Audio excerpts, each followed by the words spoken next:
président du Conseil, Faure Gnassingbé, donc qui tirera les ficelles. Le Togo a un nouveau président, mais Faure Gnassingbé conserve le pouvoir réel, constate en effet le site d'information Ici Lomé, suite à la récente réforme constitutionnelle qui a fait passer le pays à un système parlementaire, précise-t-il. Le nouveau poste de président du Conseil des ministres a été créé. Ce poste constitue la plus haute fonction exécutive du gouvernement et notamment n'est assorti d'aucune limitation officielle de mandat.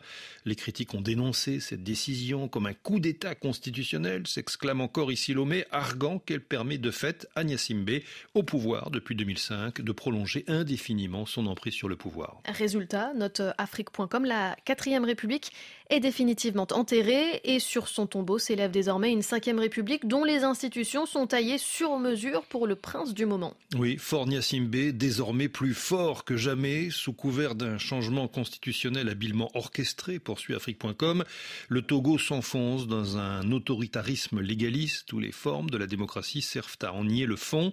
Cette réforme de la Constitution, adoptée sans consultation populaire et entérinée par un parlement monochrome, confère à Faure Gnassingbé une position inédite de chef d'un exécutif consolidé sans contre-pouvoir réel.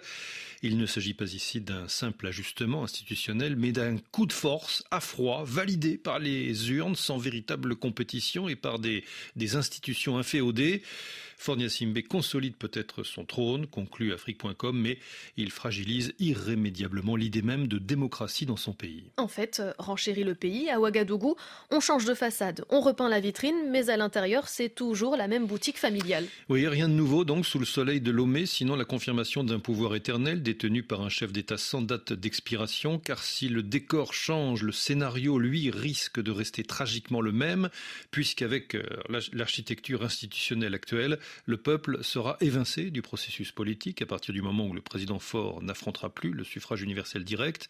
Ce qui se dessine au Togo, résume le pays, est une forme de monarchie républicaine où le pouvoir se conservera au sein d'un cercle restreint à la tête duquel trône un président autoritaire et omniprésent. Et tout cela, sans la moindre anicroche, relève le Djeli en Guinée. Oui, la stratégie est plutôt efficace. Samedi, Faure Gnassingbé a tranquillement inauguré le premier mandat de la Ve République, un bail pour lequel il n'aura pas consenti de grands efforts, aucune campagne électorale, aucun débat télévisé, pas d'évaluation du bilan, pas de présidentielle à enjeu, pas de fraude à orchestrer, pas de contestation électorale et par conséquent de prétexte à coup d'État.